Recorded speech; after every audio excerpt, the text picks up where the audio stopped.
चलिए next question देखिए, same question जैसा क्वेश्चन नंबर प्रीवियस था उसी तरह क्वेश्चन याद क्या है क्या, find the area of triangular squid. एक ट्रायंगुलर स्क्विड है तो जिसका एरिया कैलकुलेट करना है, जिसका साइड दिया है क्या 91 metre, 98 metre and 105 metre in line, clear. Find the height corresponding to the longest side, और इसमें जो लॉन्गेस्ट साइड है उसके कॉरस्पॉन्डिंग हाइट भी कैलकुलेट करना है, उसके कॉरस्पॉन्डिंग क्या कैलकुलेट करना है, हाइट। उसी तरह से बनाएंगे सेम जैसा हम क्या पिछले बनाए। तो एक सबसे पहले रफ स्केच में एक स्केलिंग ट्रायंगल बनाओ, ये हो गया हमारा क्या स्केलिंग ट्रायंगल, क्लियर है। नाम लिख दीजिए इसका ए, ये रहा बी, ये रहा सी।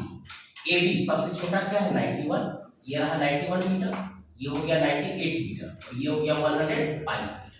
लॉन्गेस्ट साइड के कॉरस्पॉन्डिंग ये हुआ, उसके वर्टेक्स से क्या करते हैं अपोजिट साइड्स में परपेंडिकुलर ड्रॉ करते हैं, क्लियर। अब यहां पे हम एरिया कैलकुलेट करने सीख चुके हैं हेरोल्ड्स फार्मूला का यूज करके। तो इस ट्रायंगल का एरिया कैलकुलेट करते हैं हेरोल्ड्स फार्मूला का यूज करके। तो सबसे पहले सॉल्यूशन में हम क्या लिखेंगे, let AB equal to A equal to 91 metre, BC equal to B equal to 98 metre और AC इक्वल टू 100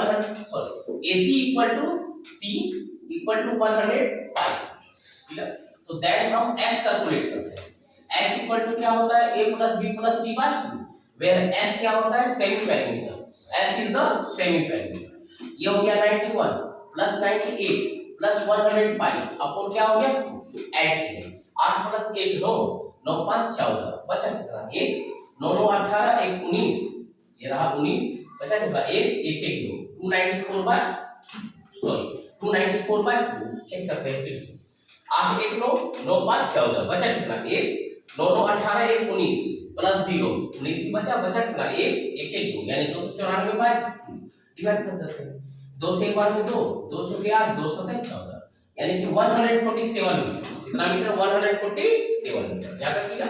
अब एरिया कैलकुलेट करते हैं। Therefore area of triangle, triangle क्या है ट्रायंगुलर फील्ड है ये, area of triangle Harold's formula use करें। Harold's formula क्या होता है S into S minus A, S minus B and S minus C। Data put कीजिए, डाटा के लिए सबसे पहले हो गया आपको 147 minus 91 147 minus 98 और 1 सेकंड 147 minus 100, क्या था क्लियर। अब वैल्यू पुट करते हैं, क्या पुट करते हैं वैल्यू, ध्यान से देखिए। सबसे पहले क्या हो गया 147 माइनस कीजिए, 7 में 1 गया 6, 14 में हो गया कितना 5, फिर यहाँ क्या हो गया 1 कैरी करेंगे 17 17 मान का क्या बचा 9, यहाँ क्या हो गया 13 13 में हो गया कितना 4, गुणा कीजिए 147 माइनस 5 7 में 5 गया क्या बचेगा 42। यहाँ तक क्लियर, इतना सारा डाटा है उसमें से ये 147 जैसे 49 है 49 का स्क्वायर रूट हमको पता है इसका, तो फिर हम ट्राई करेंगे इसके लिए ना 147 लाने का कोशिश करें, ठीक है। 147 कैसे आएगा, अगर हम 49 को 3 से गुणा करें, किससे गुणा कर दे 3 से, तो 3 या तो यहां से ले लेंगे या तो यहां से ले सकते हैं कहीं से, ठीक है। नहीं यहां से नहीं आएगा यहीं से आएगा, ठीक है। 3 से गुणा कर दे 3 नंबर 27 बचा कितना 2 3 चौके 12 2 14, क्लियर है। याद रखिए सबसे बड़ा वैल्यू क्या है 147, ये हमने रख दिया 147, कोई दिक्कत नहीं। ये 49 यहां रखिए 49 गुना ये 42 है ना, इसको 3 गुना 14 रखिए, ठीक है। और 56 को फिर क्या करते हैं 14 चौके 56 कर देते हैं, यहां तक क्लियर हो गया, ठीक है। हम सिर्फ क्या किए प्राइम फैक्टराइजेशन कर रहे हैं, क्या कर रहे हैं प्राइम फैक्टराइजेशन में पूरा नहीं करेंगे, छोटा छोटा काट। अब याद रखिए ये है 147, ये तो बड़ा है वैल्यू। अब याद रखिए ये इसको गुणा कीजिए 3 नंबर 27 बचा 2 3 चौके 12 2 14 147 147। अब फिर क्या है ये हो चुका, इधर 14 into 14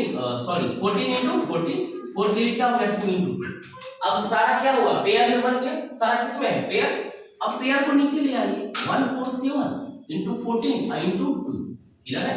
एक बार 14 से गुणा कीजिए फिर 2 से गुणा कीजिए, 14 से गुणा करते हैं देखिए 14 7 98 बचा कितना 9, 14 क्योंकि 56 प्लस 9 यानी कि 9 6 15 56 प्लस 9 65 बचा कितना 6, 14 से गुणा 14 6 20 14 6 20। अब गुणा किससे करेंगे 2 से, गुणा कीजिए 2 से 2 8 16 बचा कितना 1 2 5 10 1 11, ठीक है 2 दूना 4 यानी कि इतना स्क्वायर मीटर, 4116 स्क्वायर। क्लियर हुआ ये? इसी तरह से हमको क्या करना है, तोड़ना है। ठीक है, जो सबसे बड़ा वैल्यू है उसको चेक कीजिए, उसका पेयर बनाने का कोशिश करें। क्या करेंगे, उसका पेयर बनाने का कोशिश। ये इसी तरह, नहीं तो आप गुना कीजिएगा तो आपको गुना में समय बर्बाद होगा। आप कोई जरूरत नहीं हार्ड वर्क, आप स्मार्ट वर्क। क्लियर यहां तक? Area clear. दूसरा क्वेश्चन क्या पूछा है, लॉन्गेस्ट साइड। तो बीडी हमारा क्या है, हाइट है। बीडी हमारा रिक्वायर्ड हाइट है, तो मान लेते हैं फिर से, let BD be the required height, BD be the required height. ठीक है, देन लिखिए या अगेन लिखिए, अगेन एरिया ऑफ ट्रायंगल, और वही सेम ट्रायंगल जो ट्रायंगुलर फिट है उसका एरिया क्या आएगा, उसका एरिया ही आएगा, क्या आएगा, 4116। ये आएगा, क्या आएगा, 4116। लेकिन हम 4116 नहीं लिखे, ये लिखे, तो लिखते हैं, देखिए क्या, 147। ठीक है, मल्टीप्लाई 14 इंटू 2, यही एरिया आएगा। ठीक है, एरिया यही आएगा क्योंकि यही कैलकुलेट मल्टीप्लाई करके ये आएगा। अब ये होता है 1/2 बेस। बेस के लिए यहां पे क्या लेते हैं, 105। ठीक है, 105 और मल्टीप्लाई क्या करना है, बीडी इक्वल टू 147 14 इंटू 2 के बराबर। अब यहां तक क्लियर है? हमको क्या चाहिए, बीडी चाहिए, हमारा टारगेट बीडी है। तो अब ये बीडी इक्वल टू ये हो गया 147 14 मल्टीप्लाई टू, एक बार और मल्टीप्लाई टू कहां से आया, ये क्रॉस मल्टीप्लिकेशन। क्या आया वो, क्रॉस मल्टीप्लिकेशन। और अपॉन क्या आएगा, 105। अपॉन क्या आएगा, 105। इधर देखिए 5 1 6, 3 से कट रहा है, 4 1 5 7 5 12। सबसे पहले 3 से इसको घटाते हैं। 3 से ये हो गया 3 3 9 3 5 15। फिर यहाँ 3 से घटाइए, ये हो गया 3 चौके 12 3 9 27 3 9 27। 7 से कटेगा, 7 से कटा रहे हैं इसको, ये हो गया कितना, 7 7 49, ये हो गया 7 5 35। अब नहीं कटेगा, क्यों, क्योंकि नीचे क्या आ गया, 5 आ गया, नीचे क्या आ गया, 5। ठीक है, अब सिर्फ क्या करना है, गुना करना है। गुना कर दीजिए, ये हो गया, सॉरी 14 7 98, 98 गुना 4 बटे कितना, 5। सॉरी, इसको ऊपर नीचे अगर हम मल्टीप्लाई करते 2 से तो नीचे 10 आ जाएगा। क्यों कर रहे हैं ऊपर नीचे 2 से मल्टीप्लाई, क्योंकि हमको क्या है, डिवाइड नहीं करना, हमको डायरेक्ट गुना करना है। नीचे 10 आ गया, 4 गुना कितना होता है, 8। 98 गुना 8 कीजिए, 8 8 हो गया 64, बचा कितना, 6। 8 9 72 और 6 72 6 78, तो कितना आ गया, 78.4 मीटर। यानी कि ये इसके कोरस्पोंडिंग हाइट क्या हो गया, 78.4 मीटर। इस तरह से क्या करेंगे, हम कैलकुलेट करेंगे। ठीक है, यानी कि जो एरिया है, यहाँ पे बड़ा डाटा आया, तो बड़ा डाटा आने के कारण 78.4 मीटर, बड़ा डाटा के आने के कारण ये हम वैल्यू। क्लियर है ये क्वेश्चन?